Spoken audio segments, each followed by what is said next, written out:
Salut tout le monde! Encore tout seul cette semaine, malheureusement. Mais si il y en a d'entre vous qui sont intéressés à faire le podcast, ben honnêtement, n'hésitez pas à venir me voir. Il y a plein de monde qui sont motivés dans l'équipe, puis c'est sûr que vous feriez une belle addition. Fait que vraiment, je lance l'opportunité à quiconque qui voudrait la saisir. Moi, ça m'a apporté tellement de faire ça, puis j'espère que ça pourra en apporter tout autant à vous. Sinon, sur une autre note, ben, cette semaine, on a reçu Étienne Douville. Étienne, c'est assez exceptionnel ce qu'il a fait. Il a été dans la formule pendant 4-5 ans à l'Université Laval. La formule étant la voiture de course qui est développée par les étudiants du département de génie mécanique et génie électrique. Peut-être d'autres génies, là, mais c'est un projet propre au département de génie mécanique. Bref, il a fait ses premiers pas là dans ce qui est l'industrie de l'automobile. Il s'est fait découvrir aux compétitions par des recruteurs chez Tesla, puis il a réussi je ne vais pas dire contre toute attente, mais tu sais, rentrer chez Tesla, c'est gros. Puis il a réussi à rentrer là. Puis vraiment, maintenant, il a une super bonne job. Il trippe. Puis Étienne, c'est un gars qui a énormément de drive, que ça a été super agréable à parler. Je trouve qu'il pense énormément en dehors de la boîte. Ça a été vraiment là, des très, très bons conseils pour quiconque qui passe puis qui veut rêver grand en fait. Puis c'est même, je trouve que c'est assez le fun parce qu'il parle même de comment est-ce qu'il était peut-être plus perdu au cégep. Moi, je me suis vu vraiment en lui, fait que ça a été une discussion qui a quand même été assez profonde aussi. Vraiment, je vous en dis pas plus en fait. Puis si vous voulez savoir ça ressemble à quoi travailler chez Tesla, ben vous êtes à la bonne place. Fait que sans plus tarder, je vous laisse aller à l'écoute. Salut, à plus. Ça y est, on est en onde. Sans plus tarder, Étienne Douville, qui est une légende parmi le bac en génie mécanique, rendu à ce point. Ouais, surtout avec l'expansion des projets, là, je veux dire, on n'a pas peur de le présenter comme étant vraiment une grande réussite dans le département. Fait que sans plus tarder, je te laisse te présenter, Étienne.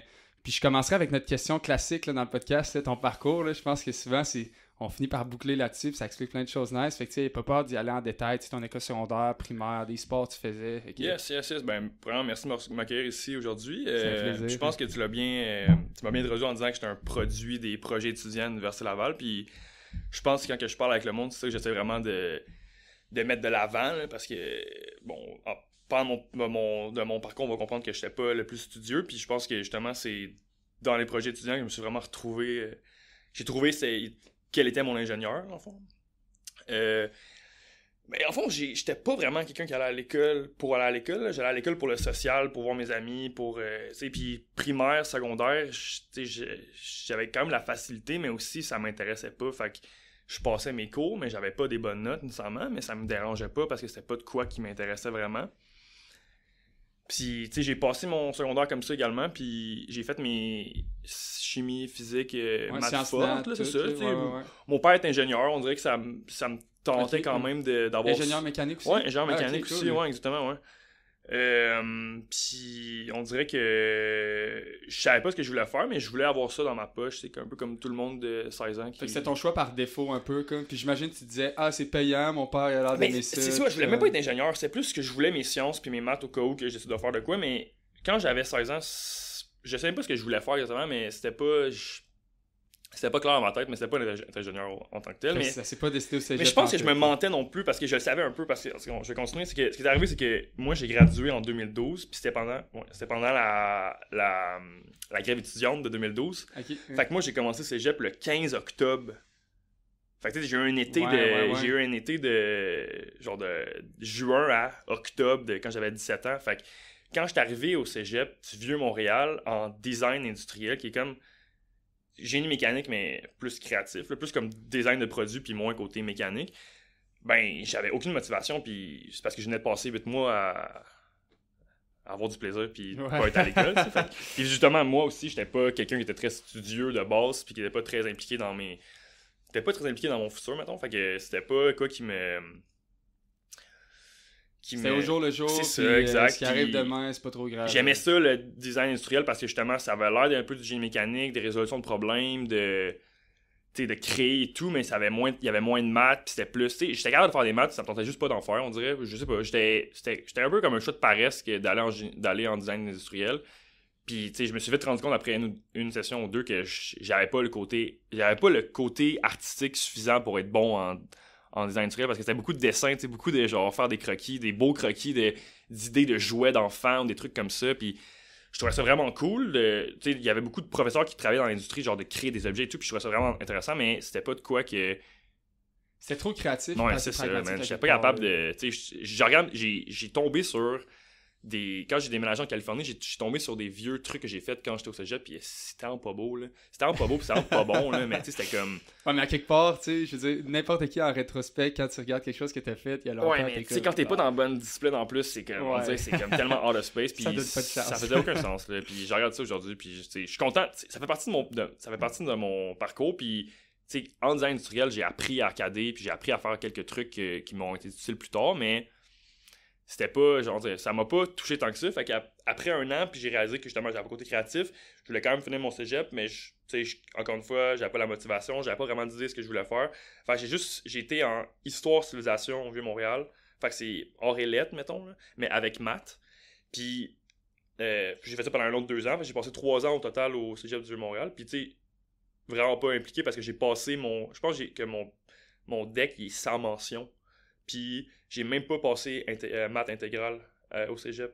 Ah ouais, okay, c'était la merde.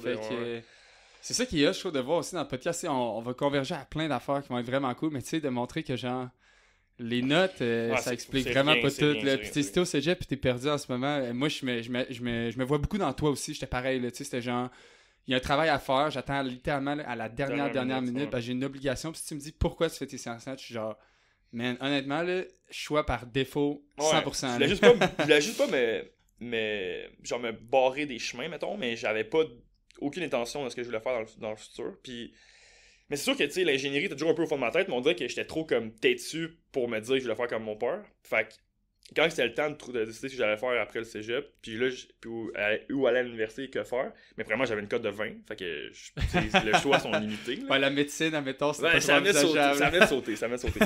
Puis là, il y avait ça le problème, puis aussi, il y avait le fait que, dans le fond, je savais pas ce que je voulais faire, mais tu sais, je savais que c'était un peu du génie, puis je savais que j'étais capable de faire des maths puis des physiques, c'est que j'avais jamais vraiment mis l'effort, mais là, tu sais, j'étais rendu à quoi, 21 ans, 22 ans, quand j'étais rendu, tu sais, quand j'ai été voir une c'est quoi, une orienteuse, c'est pas ça le mot, là, mais... aussi, au féminin, pas une orienteuse, c'est un conseiller en orientation. Conseiller en orientation, voilà. Ouais, parfait. Puis là, j'arrive là-bas, puis tu sais, elle me dit dans quoi t'es bon dans la vie, ben là, je sais pas, tu sais, je suis quand même un esprit logique, j'ai vraiment un bon sens d'orientation, j'aime voyager, blablabla. Puis elle, à ce moment-là, m'avait proposé le génie géomatique à l'Université Laval. Pourquoi? Parce qu'il n'y avait pas de cutter pour rentrer. Je pouvais rentrer à l'Université Laval en n'ayant pas de bac à convention, puis faire mes cours de physique, puis de chimie, puis le cours de maths intégrale qui me manquait, on the side, en commençant mon bac en génie. Bac, c'était comme un peu la meilleure solution. Puis tu sais, génie géomatique, c'est de l'arpentage. Si j'avais fait des vraies recherches, j'aurais jamais été là-dedans. Mais sur le coup, génie géomatique, il y avait une couple de jobs, c'était genre tu travailles avec des drones, puis tu fais de la cartographie, tu fais du repérage, ça avait l'air vraiment intéressant. Mais tu sais, overall, génie géomatique, puis genre, je leur enlève rien, c'est vraiment des belles carrières, mais tu sais, faire de l'arpentage sur des bords de chemin, tu sais, puis faire du zonage, c'était pas nécessairement ce qui me tentait finalement, mais ça m'a pris du temps à en découvrir. Puis anyway, ça me prenait une introduction à l'université parce que quand je suis rentré à l'université, c'est comme on a dit plus tôt, j'avais jamais étudié de ma vie. Là. Fait que quand je suis rentré à l'université, puis je me suis dit, genre là, ok, je travaille, genre je m'assois à la bibliothèque, puis j'étudie. Le minimum, la barre pour le minimum a été élevée. Là. C'est fait ça. Quelque part, là, tu peux mais plus, même moi, j'étais plus rendu là. Même moi, mentalement, j'étais rendu au moment où je voulais vraiment comme m'investir, puis justement comme devenir meilleur, genre, puis étudier. Mais quand je me suis mis à étudier, je coulais tous mes cours. Puis j'étudiais, là, tu sais, je travaillais, puis je lisais, puis... Mais j'avais aucune méthode... Ça, c'était à l'Uni, là? Ça, c'était à l'Uni. Mes premières sessions à l'Uni, j'étais arrivé à l'Uni, man, puis je passais mes cours, genre, physique, de cégep, puis tout, mais mes premiers cours de génie... Genre matériaux, admettons... Ben, j'avais pas ce cours-là, mais quel cours j'avais, man? Mon premier cours de programmation, tu sais, parce qu'aujourd'hui, mettons, les enfants apprennent la programmation secondaire, là, mais moi, j'avais jamais été introduit avant la programmation avant d'arriver à l'université, là, OK, là. Mais mon premier cours de prog, je l'ai coulé bien raide, là, parce que je comprenais rien, là, de ça, là, des boucles, puis de... C'était en Python, genre, honnêtement, c'était la base, mais comme, j'étais aucunement capable, puis même si je travaillais, même si genre je faisais tout pour comme avoir des bonnes notes, je coulais mes cours, puis ça allait vraiment pas bien. Puis en même temps que je coulais mes cours, ben je comprenais c'était quoi le génie géomatique, puis ça me tentait même pas, anyway. Fait que c'était comme j'étais comme dans une boucle, j'étais comme pogné là. Puis là, il est arrivé le moment où je me suis fait... Tu sais quoi, tu reçois la lettre de Laval qui dit que t'es en probation, genre, whatever, là. Puis là, j'étais comme... Tu sais, de un, ça fait 1 an que j'étais à l'université, puis j'essaie d'étudier vraiment fort, puis que je passe pas, genre. Puis de 2, genre, même pas génie géomatique et j'ai vraiment envie de faire.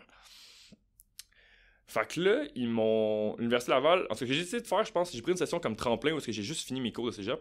Mais cours de cégep pour faire des sciences. Fait que j'ai fini, je pense, mon 2e chimie, puis physique 3, genre. Puis là, j'avais finalement passé le cours de maths aussi. Puis j'ai fait un cours. Honnêtement, je me rappelle pas du nom du cours, mais c'est un cours qui donne au monde comme moi, qui sont se base faire sacré dehors de l'université.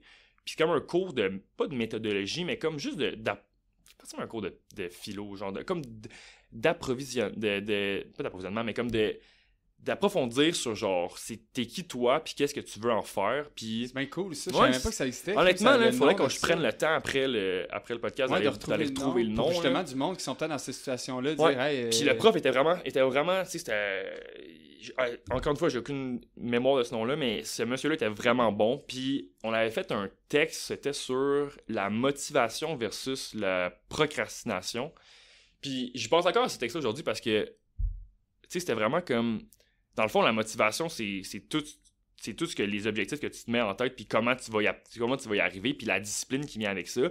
Puis, quand la procrastination, c'est exactement le contraire. C'est le mécanisme d'aller de l'autre bord, puis de pas faire ce qu'il faut que tu fasses. T'as pas d'objectif, c'est ça. Pourquoi tu travailles? T'en as une, mais tu le procrastines, puis tu le fais pas parce que t'as peur, parce que tu sais pas comment faire, parce que peu importe, mais c'est comme si motivation, tu tirais d'un bord, procrastination, tu tirais de l'autre, puis... En tout cas, ça m'avait fait réaliser comme quoi, genre, tu sais, ce que j'avais juste peur, c'était de me lancer, puis de... Tu sais, de lancer dans quoi que j'aimais, puis de, tu sais, là, j'avais la peur d'essayer d'aller à l'école, puis de pas être capable de réussir. Mais si, là, maintenant, je m'avouais qu'en plus de ça, genre, ça me faisait de quoi? Que là, tu sais, au début, je coulais mes cours, ça me dérangeait, j'étais comme... Oui. Mais là, je coulais mes cours, puis là, c'était comme, fuck, man, je travaille vraiment fort pour ça, puis ça se passe pas. Ah, c'est une pilule qui est difficile à avaler. C'est ça. Puis... C'est ça, mais finalement, ça m'a comme fait le déclic, puis là, j'étais comme non, tu sais, c'est quoi, là, genre, c'est le génie mécanique, là, faut juste que je le fasse, là. Tu pisses son orgueil pour avoir ton père, t'avais raison. Exact, c'est ça. Puis, tu sais, puis, juste entre moi puis lui, ça a toujours été un peu comme s'il me challengeait, que genre, j'étais pas capable de faire ça, puis, tu sais, j'étais un peu un bum, fait que je m'imagine que pour lui, il était pas pour me dire, retourne à l'école, Étienne, assis-toi puis sois sérieux, tu sais, je pense que ça m'aurait plus nuit qu'autre chose, fait que me laisser faire mes affaires, mais en même temps, t'sais, dans nos conversations, me faire comprendre que, pas qu'il croit pas en moi, mais qu'il me challengeait d'être capable de faire de quoi. Puis il faisait quel genre de job, admettons, tu sais? Il travaillait chez Pratt et Whitney toute sa carrière, il fait 35 ans, puis honnêtement, c'est vraiment... Fait qu'il devait être bon, là, il y avait un ouais, il est vraiment fort, puis en fait, il y avait une expérience vraiment différente des autres ingénieurs, dans le sens que lui, il a commencé comme machiniste chez Pratt et Whitney. Puis après ça, il est devenu... En fait, non, on va aller plus loin encore ça. Mon père il vient de comment c'est quoi le nom du village, man? C'est pas loin de Victoriaville, c'est Sainte-Séraphine. Il vient de Sainte-Séraphine, ok, mon père. Puis mon père, quand il était à l'université, il est allé au cégep de Victoriaville, puis il est allé à l'université à Poly, à Montréal. Il a fait une session et demie, ça a pas marché pantoute, il est tourné à Sainte-Séraphine, genre, ça marchait pas. Puis là, finalement, il est déménagé à Montréal, il est devenu technicien, il a travaillé comme... chez Pratt & Whitney dès le début de sa carrière comme machiniste, il est devenu chef machiniste à un certain point. Puis quand j'avais 2 ou 3 ans, Pratt il a payé ses études pour tourner à l'école puis devenir ingénieur. Fait que là, à temps partiel, il devenait ingénieur pendant que moi j'étais bébé, whatever. Puis après ça, il a tellement aimé ça, puis il a tellement trouvé une belle, I guess, une manière de fonctionner avec ma mère puis les enfants. Il y en avait moi et mon petit frère. Puis il a continué puis il a fait son MBA après ça même. Fait que, c'est ça. Fait que lui, la discipline et la motivation, quelque part, dans le génétique, quelque part, était là. Il l'avait. Puis encore une fois, même si on a des parcours vraiment différents, parce que mon père, on est vraiment différents comme personne, mais les deux, on a comme eu des échecs au début, puis il a fallu qu'on repile puis qu'on retravaille. Puis même lui, ça a été un autre niveau, parce qu'il s'est fait une femme, puis il a eu 2 enfants, ou un enfant et demi, genre, avant de retourner à l'école. Fait que c'était comme un autre niveau, mais ouais, ça. Fait qu'il a fait 35 ans chez Pratt & Whitney, comme ingénieur en... Tu sais, Pratt, ils font plus des nouveaux moteurs vraiment au Québec, là, fait que c'est plus comme du sustaining, puis honnêtement, j'ai fait un stage là-bas, puis je me suis vraiment ennuyé, mais tu sais, c'est pas pour moi, puis c'est pas... Je comprends. y a du monde qui arrive chez Pratt, sont comme ça, c'est ma carrière, puis je vais rester toute ma vie. Moi, j'étais arrivé là-bas, puis j'étais. Il y a un gars qui crachait ça, là. Quand on te connaît, on sait. En tout cas, ça, on va pouvoir se pencher là-dessus. Ouais, c'est ça. Ça a été très fort de personnalité. Mais si on continue là, sur la tangente, lui, il te motivait, il te challengeait. Tu venais d'avoir ton cours de motivation, puis tu venais t'avouer que t'étais rendu. Fait que là, je suis rentré en génie mécanique, ma première session, puis encore une fois, ça a fucking brassé. Mais là, ça a commencé à un peu mieux aller. Là, je passais mes cours, puis ça a commencé à aller. Puis honnêtement, là, puis ça qui est frustrant, c'est que je pourrais pas dire quand, mais ça l'a juste débloqué. Puis là, un moment donné, je me suis mis à avoir des bonnes notes. Puis là, ça allait vraiment bien. Genre, machine thermique, thermodynamique, tous ces cours-là, j'ai vraiment eu des bonnes notes. Puis je comprenais ce qu'on faisait, puis ça faisait vraiment du sens. Puis ça a vraiment débloqué. Puis c'est ça qui m'a sauvé un peu parce que j'ai commencé avec une très mauvaise cote. Là, j'ai eu trois bonnes sessions qui ont été très bonnes. Puis après ça, puis en même temps, je suis rentré dans la formule. Puis après ça, j'allais plus au cours. Là, mettons, concrètement, genre, y a-t-il un moment clé? Comment ça a commencé, c'est que j'étais en... C'était quoi? J'étais en dessin technique, fait le premier cours, là. Puis il y avait 3 gars qui étaient assis dans le fond de la classe qui parlaient, genre, de l'auto de course de l'université. Puis c'était aussi les premières années, comme moi. Puis moi, j'étais plus jeune, il était plus jeune que moi, parce que moi, j'étais retourné à l'école, j'étais un peu plus vieux. Puis qui rentrait dans la formule avec comme première année. Puis moi, je l'avais vu, l'auto, ça m'intéressait, mais j'étais comme trop gêné pour aller les voir. Puis là, vu que les 3 gars étaient comme, ben nous, on y va à soir, tu viendras avec nous. J'ai été. Puis là, notre premier projet, c'était trop con. C'était comme un système pour pour lever l'auto, comme un système de tréteau pour lever l'auto. Puis on a passé 6 mois là-dessus. Genre juste pour travailler dessus au final. Ouais, juste pour nous introduire. C'est ça, mais tu sais, aujourd'hui, on appelle ça des projets d'intégration dans la formule. C'est comme des petits projets que tu donnes aux nouveaux, mais tu sais, un projet de 6 mois sur un tréteau over design, c'était comme whatever, c'était comme too much, mais ça m'a permis de m'introduire avec ces gars-là. Puis vu que j'avais pas assez de cours, je pouvais pas faire de stage ma première été. Ma première été, je travaillais dans un restaurant à Québec. Puis je venais tous les jours, je travaillais le soir, tous les jours je venais travailler sur la formule. Les gars étaient en compétition au Michigan, mais moi j'étais quand même ma première année. Tu faisais quoi, mettons, sur le char, tu sais, des jobs concrets en première année? C'était vraiment même du travail à la chaîne.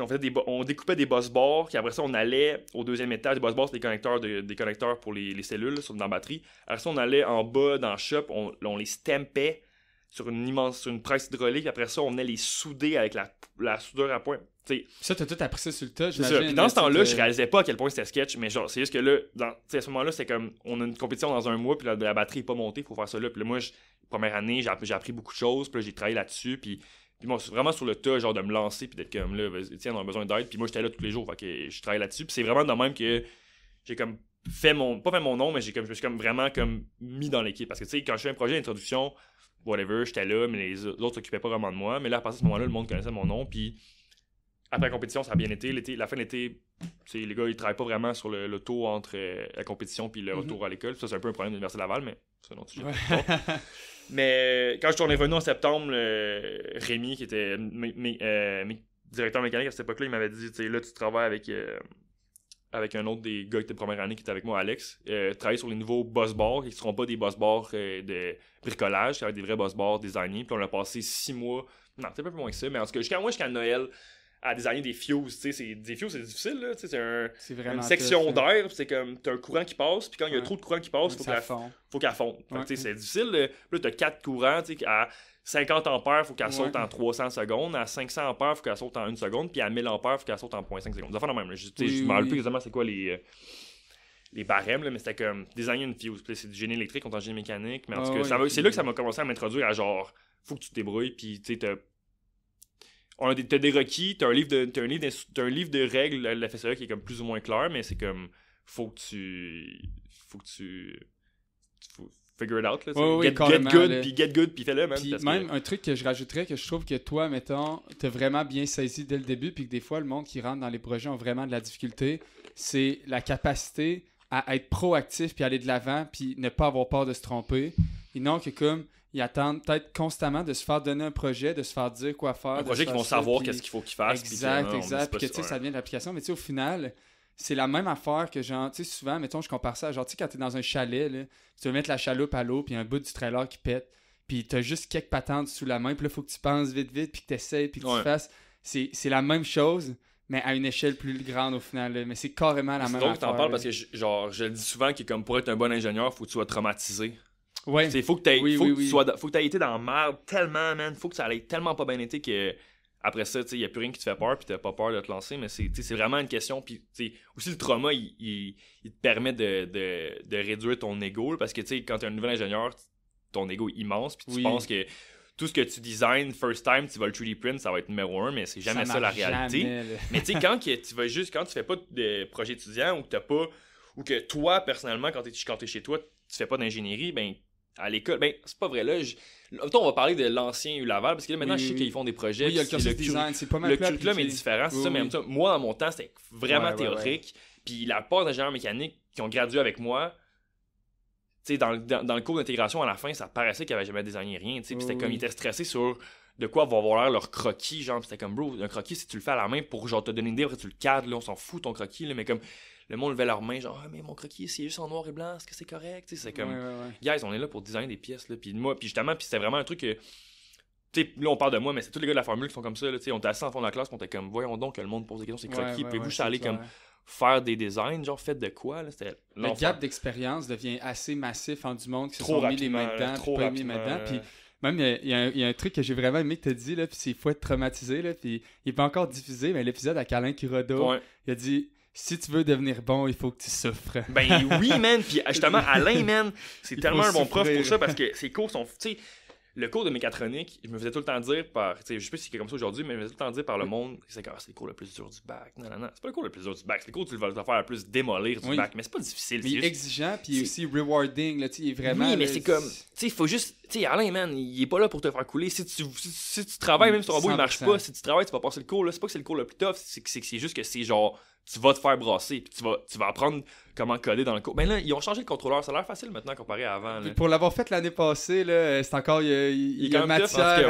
Mais je suis content qu'Alain vous lâche pas, parce que moi, quand je l'ai fait, c'était fucking tough, puis honnêtement, c'est ça, c'est rien de facile encore, là, je peux te rassurer. C'est excellent, parce que justement, c'est ça qui fait que c'est nice, c'est que t'apprends la matière, puis t'es comme, ok, ça va bien aller, j'ai compris comment faire les exercices, puis t'arrives à faire le projet de la semaine, puis t'es comme, ok, mon robot marche pas pendant tout, là. Puis même, je trouve que, puis on en parlait, là, dans ce podcast-là, j'ai tellement hâte qu'il soit diffusé, mais on parlait de stratégie aussi, puis de dire justement, tu sais, quand tu parlais de croquis, puis de faut-il que le croquis soit parfait, tu sais, c'est comme, là, il y a une espèce d'équilibre entre qu'est-ce que j'ai choisi comme stratégie, je vais essayer la fiabilité, la performance, puis comment ça se traduit dans mon code, ça, tu sais, est-ce que, genre, je veux aller plus fancy, puis genre, éviter ce coin-là de même pour ça, ou je mets la même affaire à chaque fois, je m'assure ça marche, puis bing bang, c'est drôle que tu disais ça, parce que, justement, c'est un des profs, Alain, que je trouve qu'il y avait le meilleur...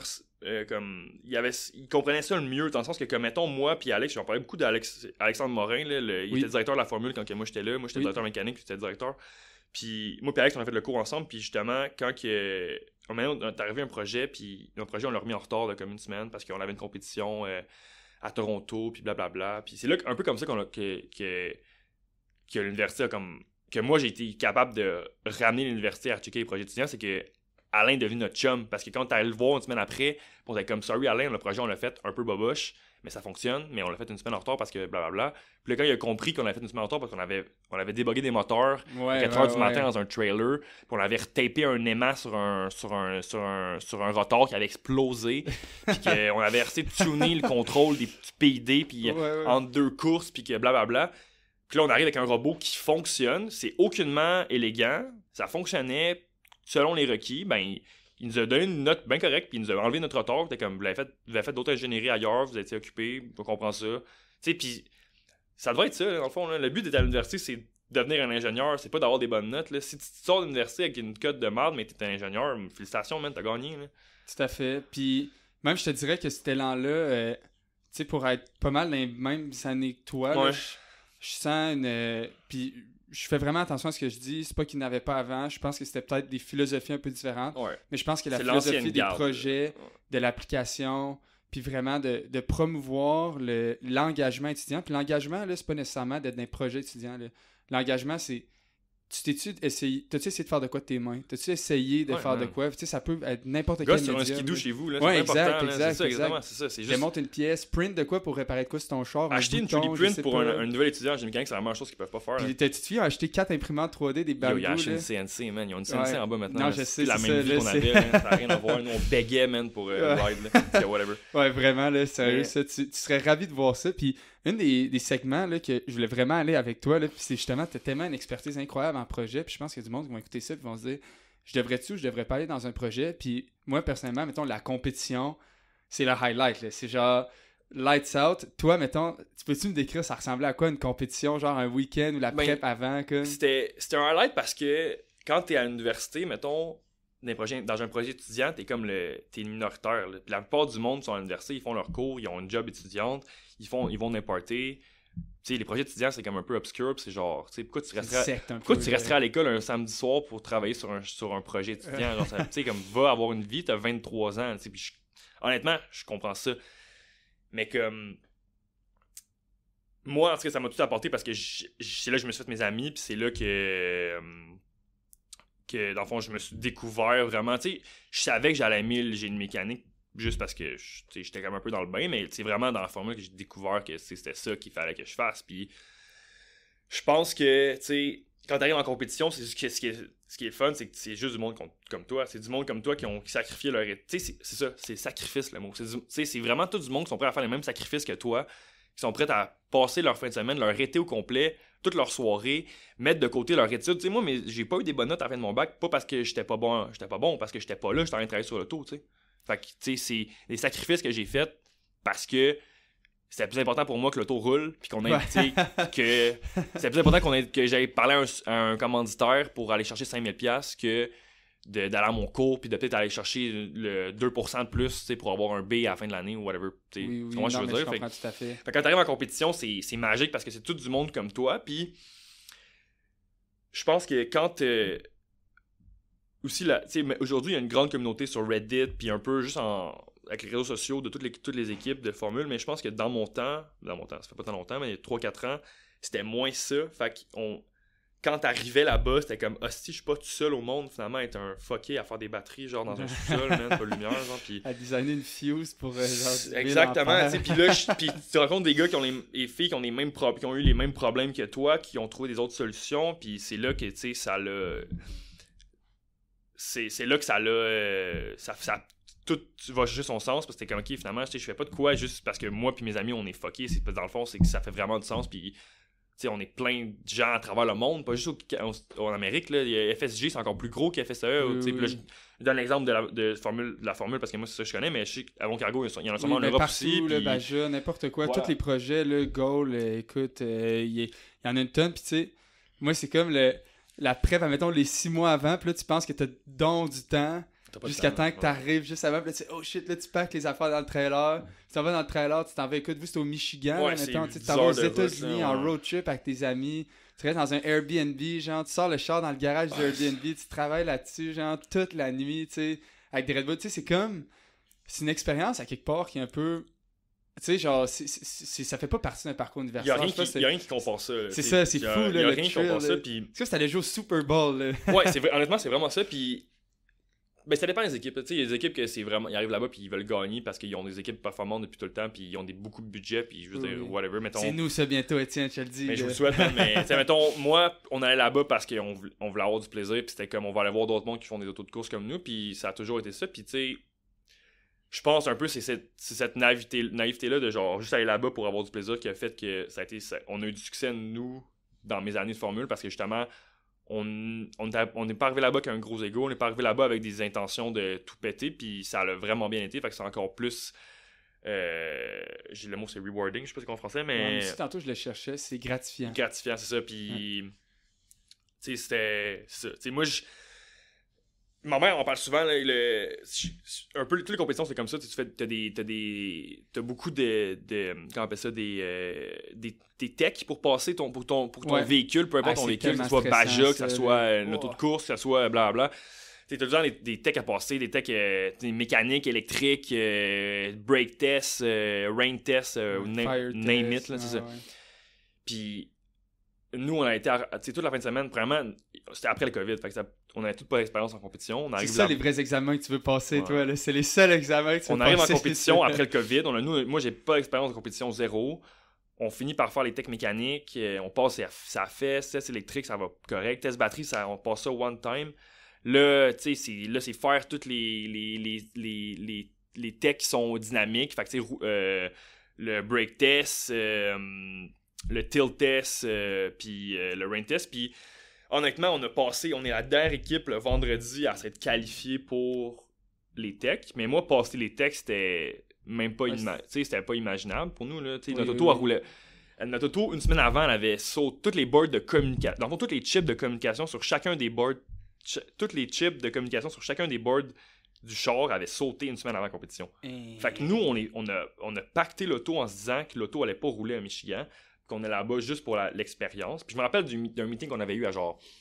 Man, je sais pas c'était que. C'était comme. Je pense que. Ah oui, c'est ça. On était censé partir à 5h le matin pour aller à la compétition. Tout le monde était au local. Puis là, c'est comme. Hey guys, on va partir à soir parce que dans le fond, notre auto marche pas. Puis on va essayer un dernier miracle avec nos outils ici avant de pacter tout. Puis là, c'était comme. On revenait dans 8h, mais comme. Ça se peut que, tu sais, on parte puis que l'auto soit comme. Puis finalement, on était parti. Puis. Je me rappelle pas des détails exactement, mais on avait comme fait on avait eu une petite victoire suffisante qu'on va dire, ok, là, on y va, puis on verra rendu là-bas. Puis finalement, c'est pour la longue histoire pour dire que vendredi soir, quand on a fini de faire le break test, on n'avait pas roulé l'auto là. J'étais assis en pilote dans l'auto, puis à la ligne de départ, Alex, il a parti le char, puis là, c'était comme, faut que tu pèses sur la pédale de l'accélérateur, que mon auto décolle, que je me rende à 40 km/h, puis que je break. Les 4 roues barres.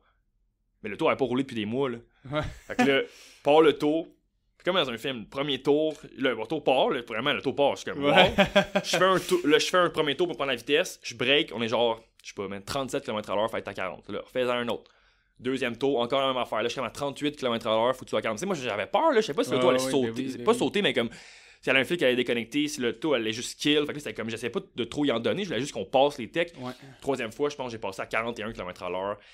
Puis là, man, quand on a passé les techs, là, j'ai broyé pendant comme 30 minutes, j'ai appelé ma mère, man. Genre, tu sais, j'étais comme la plus belle victoire de ma vie. Puis tu sais, la compétition totale, la compétition au final, on l'a même pas fini l'endurance, on est mort après 10 tours, je pense. Puis on a fini comme 14e overall, mais tu sais, c'était comme tellement une victoire pour nous, genre, d'arriver de verser Laval avec pas de budget, pas de connaissances, puis personne en génie électrique. On avait un auto électrique, on avait notre seule personne, gars en génie électrique, c'était un gars de première année. Là. C'était moi puis Alex, il avait de la batterie et des moteurs, c'était l'enfer. Là. Puis, en tout cas, c'est ça. Fait que c'est comme la plus grosse victoire de ma vie, puis pourtant, on a fini 14e. Là. Mais, tu sais, c'est ça. Fait que ça. Ben non, mais tu sais, je pense que tu l'as tellement bien décrit. C'est pas une question du classement, là, vraiment pas. Puis, tu sais, c'est pas non plus l'important, c'est de participer, mais l'important, c'est de dépasser ce que tu t'étais fixé. Puis vous étiez fixé à genre une barre qui était raisonnable, mais tu sais, somme toute, rien à tout casser, puis vous avez été nettement au-dessus de ça. Fait que tu sais, puis comme tu dis, t'as sacrifié tellement pour ça que genre, à un moment donné, ça explose, c'est comme, waouh, le fait que tu sais, en tout cas, je trouve que t'as fait un super bon sum-up ces projets. Je suis vraiment content qu'on soit autant creusé là-dedans, parce que je trouve que c'est vraiment important. Puis justement, tu sais, une des raisons pourquoi je t'avais rapporté ici, c'est parce que tu travailles chez Tesla maintenant. Ouais. T'es en Californie, right? Ouais, exactement. Je suis au bureau de design à Palo Alto. Puis il fait chaud là-bas, il fait beau?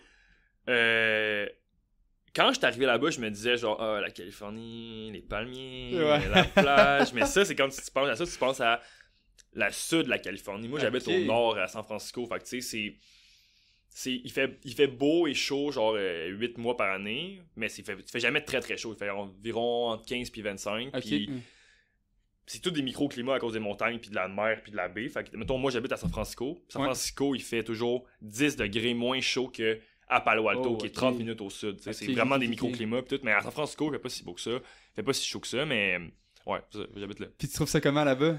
Genre, overall, admettons, tu t'ennuies-tu de travailler sa formule? Pas tant, parce que, tu sais, c'est ça qui est drôle, parce que moi, je me rappelle d'être dans la formule, puis de voir des anciens venir nous voir quand j'étais dans la formule, puis pas qu'ils étaient misérables, mais comme, ils s'ennuyaient, genre, de la formule, puis du chaos, puis de... Ouais, c'était un trou qui manquait dans leur quotidien. Tu sais, puis de... tu sais, de l'adrénaline, je pense. L'adrénaline, de l'effet de groupe, de tout forcer sur le même projet, puis d'y aller all-in. Puis je trouve que chez Tesla, je vais retrouver un peu ça, tu sais, ce même genre de feeling-là. Fait que moi, honnêtement, ça me manque pas tant. Puis aussi, je suis les gars, je fais les design reviews avec eux autres, puis je suis un peu ce qui se passe sur la batterie, sur les moteurs. Fait que, tu sais, on dirait que je m'ennuie pas parce que j'ai tiré ce que je voulais de la formule, puis ça m'a apporté beaucoup, mais là, aujourd'hui, je suis comme un peu rendu ailleurs, puis là, faire les sacrifices que je faisais dans ce temps-là de la formule, je fais plus ça aujourd'hui. Mais j'ai une copine, puis je veux être à la maison le soir pour voir ma copine. J'ai pas envie de T'as pris un pas de recul, mais la bonne distance. Pas trop grand, pas trop petit, juste la bonne distance de pas par en arrière. Puis ton embauche, c'était ça. Ça se passe comment? Tu sais, même, j'ai aucune idée, là, genre, c'est-tu comme en ligne que t'appliques? Genre, salut, moi, c'est Étienne. Ben, c'est ça, dans le fond, c'est que, pour revenir à ce qu'on disait au début, c'est que moi, j'étais dans la formule juste pour comme, être avec mes amis, pour apprendre, puis pour, tu sais... Mais quand tu prends... Aujourd'hui, je réalise que la formule, c'est la FSAE, sûrement aussi le BAJA, puis les autres, c'est des pipelines pour les compagnies, tu sais. Puis les compagnies vont en compétition pour recruter, puis ils recrutent en masse pour des stagiaires, mais aussi pour des full-time. Puis moi, c'est ça qui m'avait hit. Moi puis Alex, on est arrivés là-bas parce que nous, on n'avait aucune intention. On s'était jamais dit que ça nous donne une job. Là, moi, j'avais déjà une job. J'avais déjà signé un contrat chez Hugo Work pour commencer à travailler dans une PME à Québec. Puis j'étais très heureux là-dedans. Puis genre, j'aurais pas fait plus. Puis ça me satisfaisait. Puis c'est eux, tu sais, dans le fond, après la compétition, en fond, la partie qui manquait à l'histoire, c'est que quand tu fais une compétition de FSAE, il y a une partie de design où est-ce que tu présentes tes designs. Puis nous, on est arrivés là-bas... c'est une des premières années de formule électrique où il y avait beaucoup d'auto électriques, avec des moteurs custom-made, une batterie qui était... On avait des très bonnes cellules avec une idée de comme, refroidir le pack avec l'inertie thermique du boîtier en aluminium, puis juste pousser la chaleur à travers les murs avec de la conduction thermique. En tout cas, on avait un design de batterie quand même fancy, parce que ça faisait 2 ans que moi et Alex, on y pensait. Puis quand on est arrivé là-bas, notre batterie était vraiment sharp comparée aux autres écoles. Puis ça, on l'avait pas réalisé parce qu'on n'avait jamais comme... On s'est jamais comparé, on n'a jamais pensé comparer. Nous, on faisait une batterie pour nous. Puis en 2 ans, on en discutait sans arrêt. On avait un document Word dans lequel on achetait des idées pour la batterie. T'sais, pendant 2 ans, on l'a filé d'idées, puis de problèmes qu'on avait, puis de croquis, puis de plein d'affaires. Puis quand on a fait la batterie, c'était comme un peu le mélange. On avait quand même été chanceux, là, on avait fait tout ça comme projet intégrateur à la fin du bac. OK. C'est comme la première version, on en a fait 2 versions. La première version, c'était pendant le cours. Puis, dans le fond, quand on est arrivé là-bas, vraiment petit packaging. C'était genre 7 kWh pour une toute petite batterie. Puis, justement, fait que le jeudi, on présente nos designs. Puis, ça a comme fait pas une bombe, mais genre, le monde, s'est vraiment mis à parler de notre équipe. Tellement que le vendredi matin, il y avait plein de recruteurs au pit. De Tesla, ça? Pas de Tesla, de plein de compagnies. De plein de compagnies. Puis, tu sais, encore une fois, moi et Alex, on n'en avait rien à foutre des recruteurs, puis de tout. On était là pour le char, puis pour la compétition. Fait que j'ai été...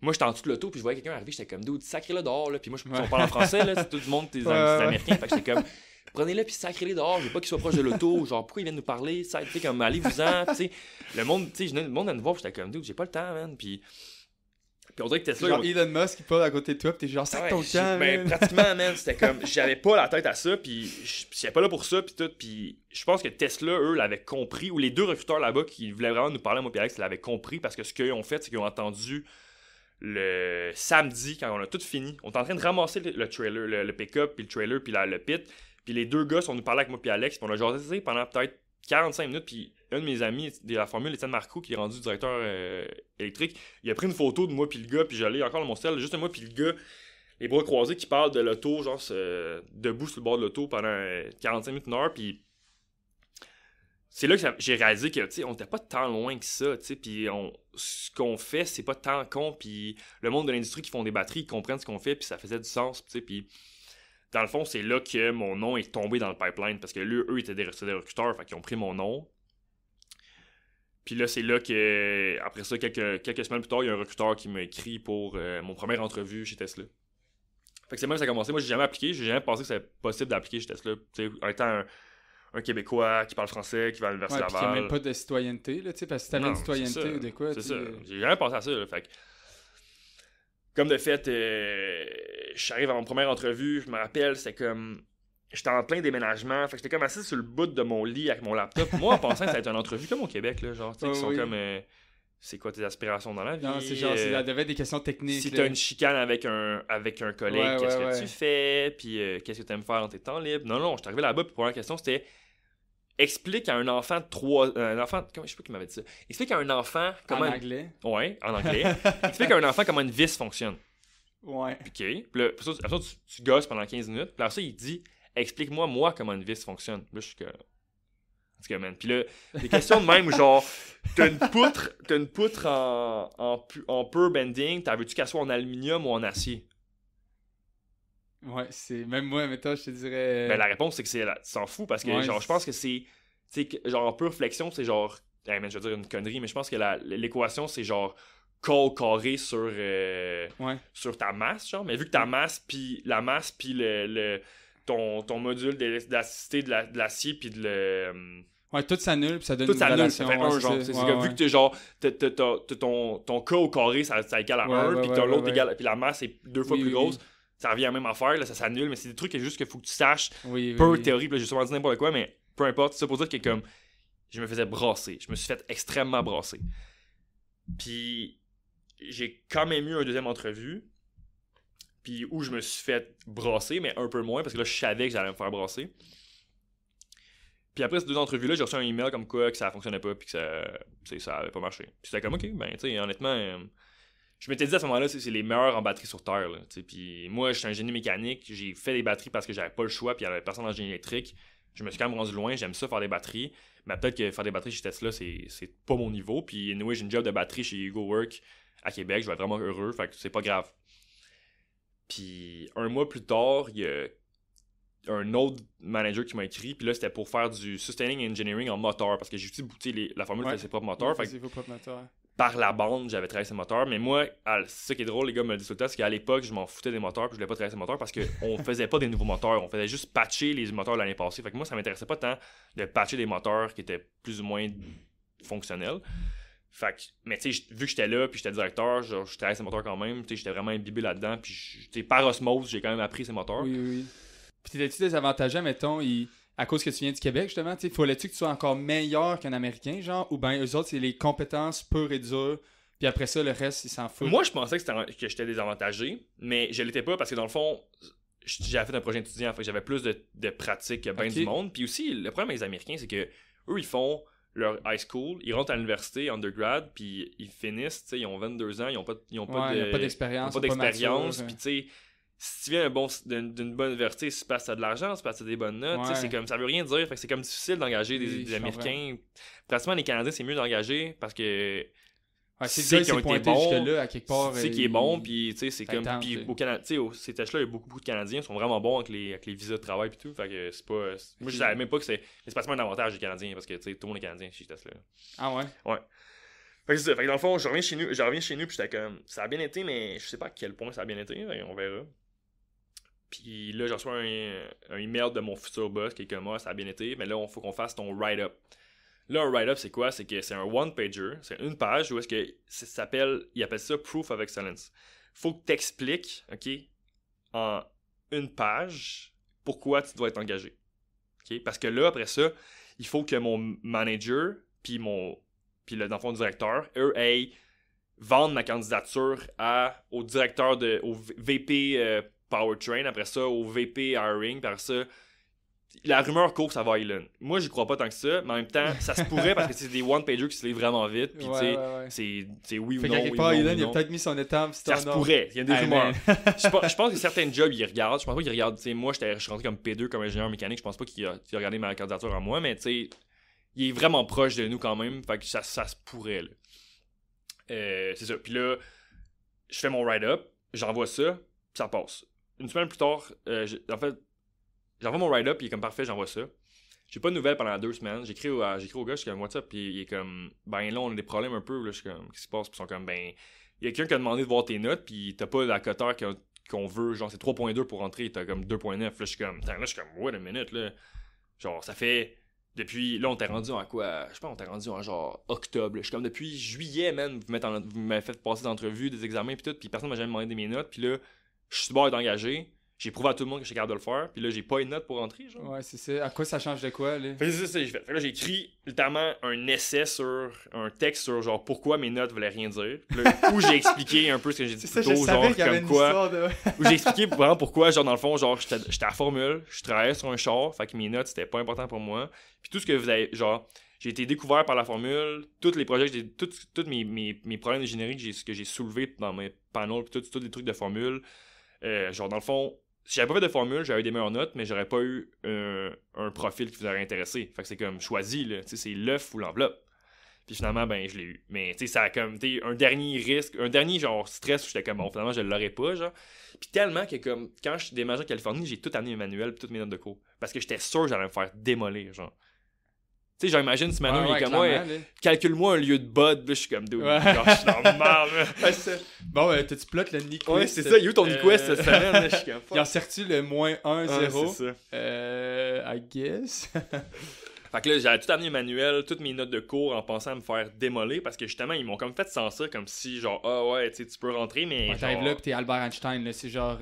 Non, mais justement, le contraire. Moi, ils m'ont fait sentir comme si j'allais rentrer là-bas pis que j'étais cave dans le fond parce que j'étais rentré avec mes mauvaises notes. Tout le monde est Einstein. Ouais, c'est ça. Pis là, que moi, j'étais juste là parce que j'ai eu la chance, genre, juste dans ce que. Whatever.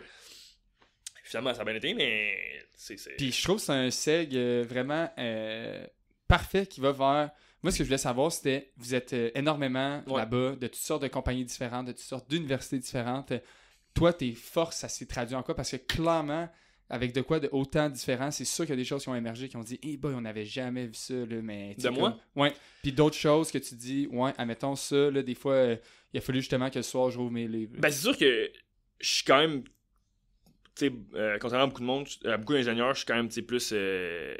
pas expressif, mais plus outgoing, puis un peu plus social que d'autres personnes. Puis je pense que ça m'a aidé parce que, genre, ils me lançaient dans des projets. Tu sais, au début, on disait que mon poste c'était sustaining, mais ils appellent ça launch engineering. Puis c'est plus du firefighting où c'est que, genre, il y a un problème là-dessus, fait que vas-y, genre, puis comme règle le problème. Tu sais, on perd de l'argent tous les jours pour ça, fait qu'il fait de quoi. Fait que je pense que c'est ça qui, tu sais, mon profil est marché pour ça parce que moi, ils me lançaient dans un projet que j'avais jamais rien touché à rien. Puis là, j'allais parler avec les gars, les madames sur la ligne, puis je finis par comprendre c'est quoi le problème, puis là, parler avec le design engineer, puis là, c'est juste une question de relier des points, puis de... Quasiment jouer au détective. C'est ça, puis tu sais, c'est juste une question, tu sais, puis je pense que ce qui faisait la différence, c'est que, tu sais, j'étais débrouillard, là, pas de me prendre par la main, puis j'ai toujours été un peu indépendant de même, puis c'est ça que j'aime chez Tesla, c'est que dans le fond, tu sais, si t'es pas indépendant, tu vas couler, là, parce que, tu sais, c'est sûrement aussi d'être pragmatique, là, tu sais, de dire justement, si tu là ou c'est pas là, oui, non, la personne te dit non, tu te retournes de bord, là, pas de ouais, peut-être. Ouais, c'est ça, non, puis... Mais je pense qu'au final, tu sais, c'est une question de plus de... J'avais pas peur de faire des erreurs, parce que, tu sais, même si j'avais peur de me planter, ils me lançaient dans les affaires que, tu sais, mettons, de la soudure au laser pour des tiges de cuivre, là, j'avais jamais fait ça de ma vie, là, puis on avait des problèmes de soudure au laser qui ont duré des semaines et des semaines. Il fallait que je me plonge là-dedans, puis que j'aille checker des vidéos YouTube, puis tout, mais tu sais, c'était vraiment une question juste de commit, là, puis de pas avoir peur de... Je pense que chez Tesla, ce qu'ils recherchent, c'est juste du monde qui s'en foutent de leur santé mentale, physique, parce que c'est comme, il y a des semaines que tu travailles à fond, puis tu comme tu comptes pas tes heures, puis c'est comme, mais tu sais, à quelque part, si t'as fait ça depuis les 5 dernières années, je pense que c'est plus une partie de ton identité que de pas faire attention à toi, là. Ouais, je pense que t'es juste genre... tu sais, il y a des autos qui se conduisent, une F1, là, tu peux pas aller sur une ruelle avec ça, vrai, là. C'est vrai, faut que tu sois gaz au fond, tu penses que, genre, si j'avais été quelque part qui était pas gaz au fond, j'aurais pas eu... Ben non, mais ok, peut-être. Moi, je te garantis que t'aurais été pas épanoui, mon gars, tu t'aurais fait tourner les pouces. Regarde, t'as fait un stage chez Pratt. Ouais, Pratt, parce que tout le monde dit qu'ils sont épanouis. Puis toi, tu n'avais pas assez. Fait que je pense que tu dis...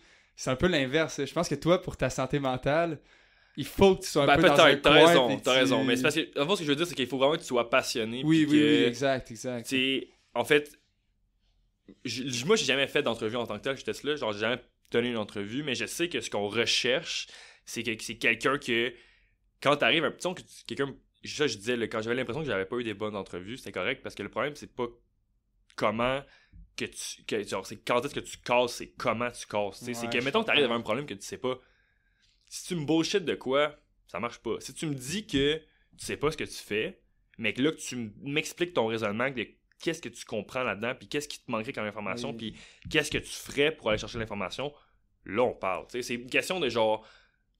Tu sais, quand tu vas arriver, c'est facile de faire quoi que tu as déjà fait, mais c'est quand tu arrives devant le coup que tu n'as jamais fait, puis que tu comprends pas, qu'est-ce que tu vas faire? Tu vas-tu t'échouer sur toi-même, puis ça va juste finir là, ou tu vas être capable de step up, faire comme, ok, là, ça marche pas, qu'est-ce que je comprends, qu'est-ce que je comprends pas, puis là, on va de l'avant, on avance de même, puis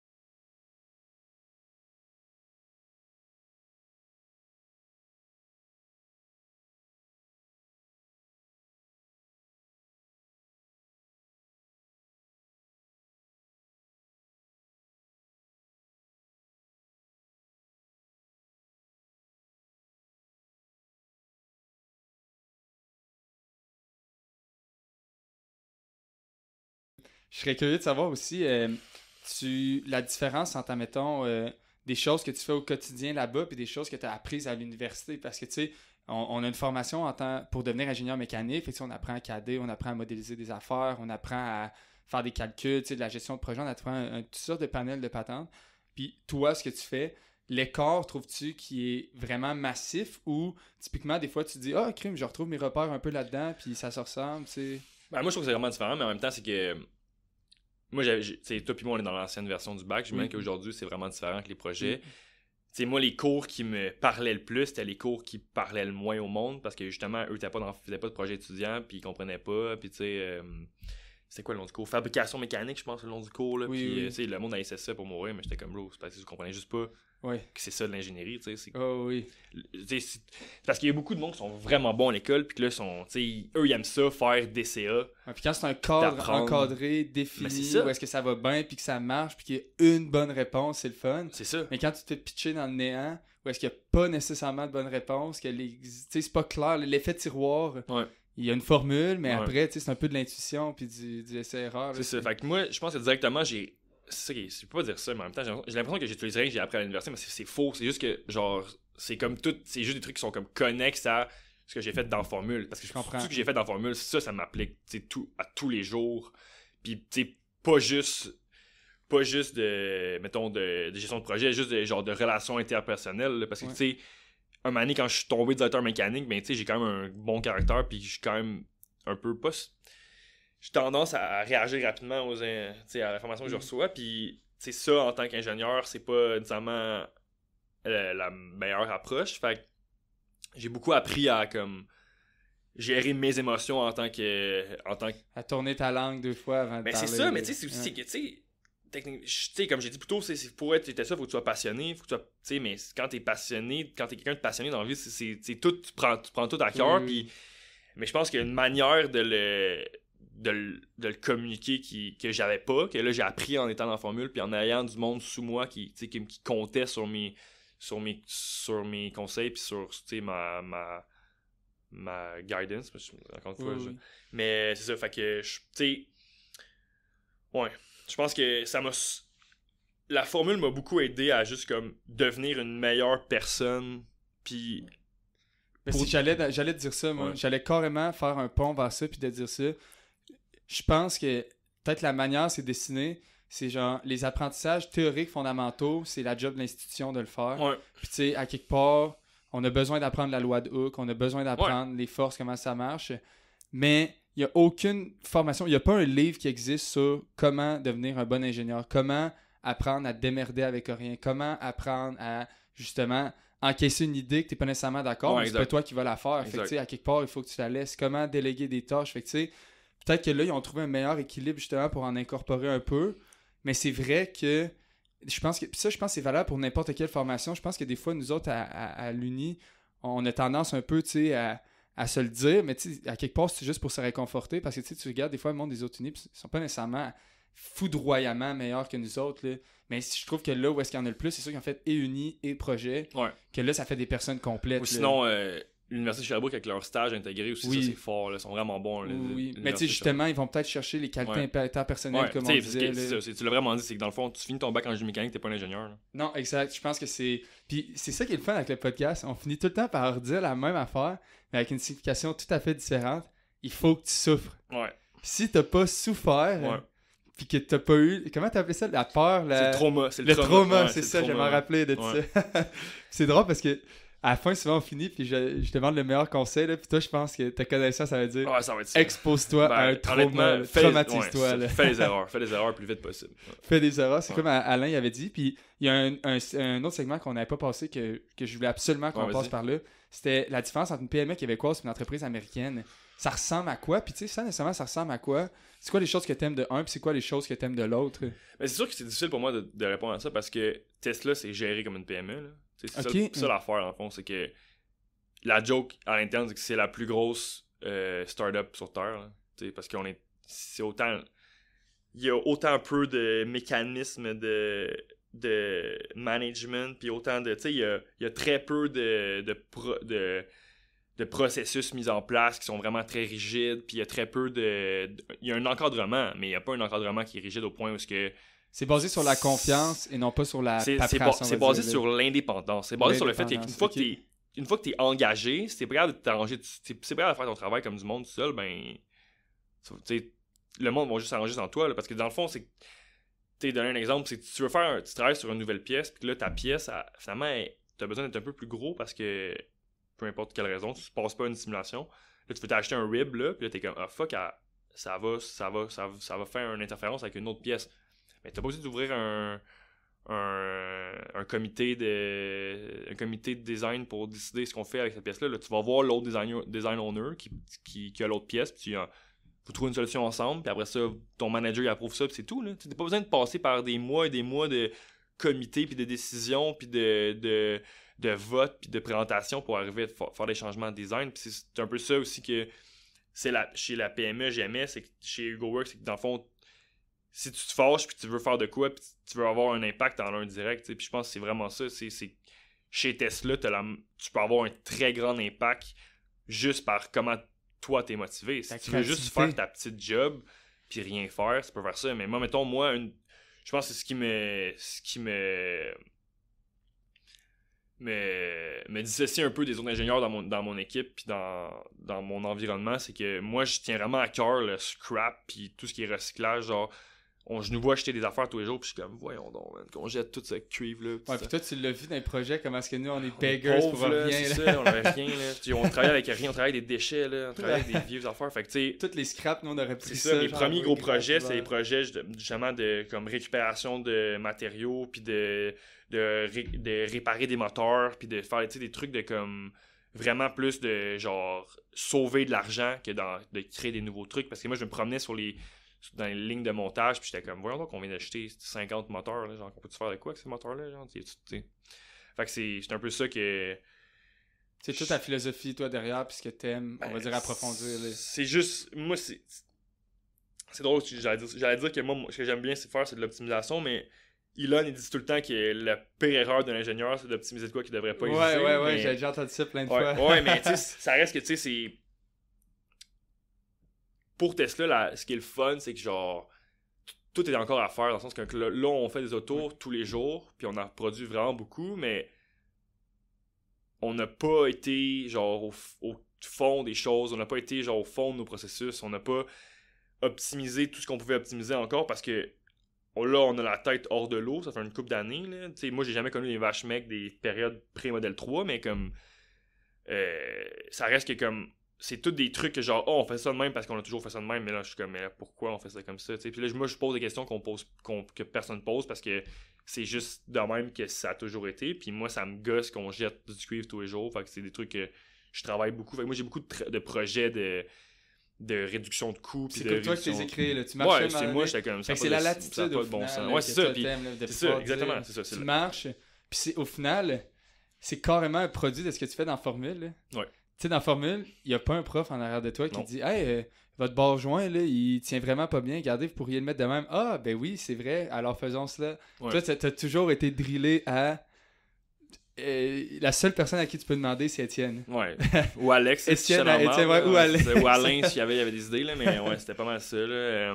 C'est le fun de voir, je trouve que tu sais, ton parcours, il est comme full cohérent à quelque part. Genre, je sais pas si tu me suis un peu dans ce que je veux dire. C'est sûr que quand là, j'ai du recul un peu plus, puis je me rends compte qu'il est comme...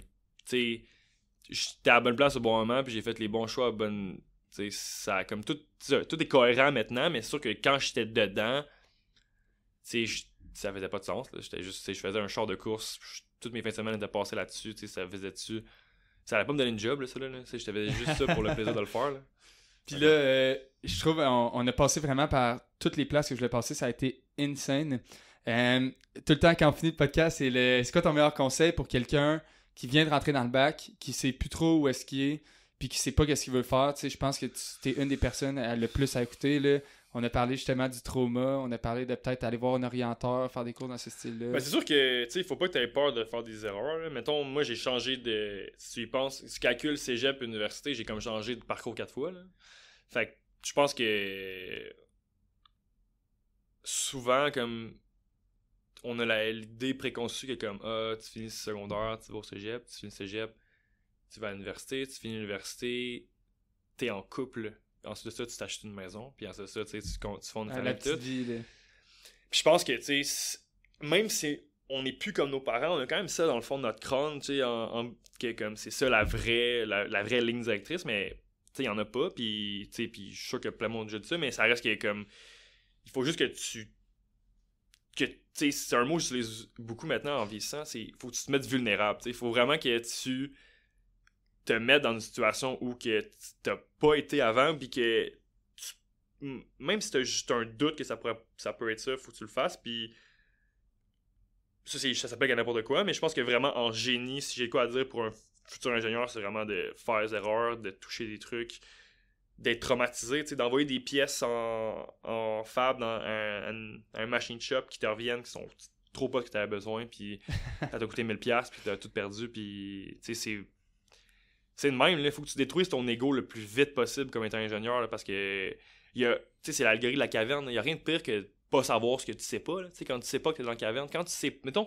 moi c'est ça que j'ai plus peur quand je travaille, c'est je fais de quoi, je design de quoi, je design un nouveau rotor, puis là je suis comme, j'ai-tu pensé à tout, genre? J'ai-tu oublié de quoi, puis là on va en fabriquer 50, on va en mettre un sur un dyno, puis ça va exploser dans 5 minutes, ou genre, si j'ai tout pensé à tout, puis c'est comme, ce petit questionnement-là qui est, tu sais, à un moment donné, faut pas que tu doutes de toi non plus, mais en même temps, c'est bon de se remettre en question. Sur tes gardes, c'est ça, puis de pas penser que t'as la bonne réponse tout de suite, parce que souvent tu l'as pas, puis c'est ça que je voyais qui était vraiment un problème chez beaucoup de jeunes ingénieurs, surtout le monde qui faisait pas de projet étudiant, c'est que j'ai eu juste des bonnes notes à l'université, fait que dans le fond, il n'y a pas de chien de garde sur l'intuition, là. C'est l'intuition est la bonne réponse. C'est parce ça. que toi, ton intuition, tu laisses reposer, puis tu te dis, dans 3-4 jours, là, si c'est encore une bonne idée, ça va être une bonne idée, mais là, pour l'instant, c'est juste, c'est comme tu dis, t'as ton gros word de batterie, là.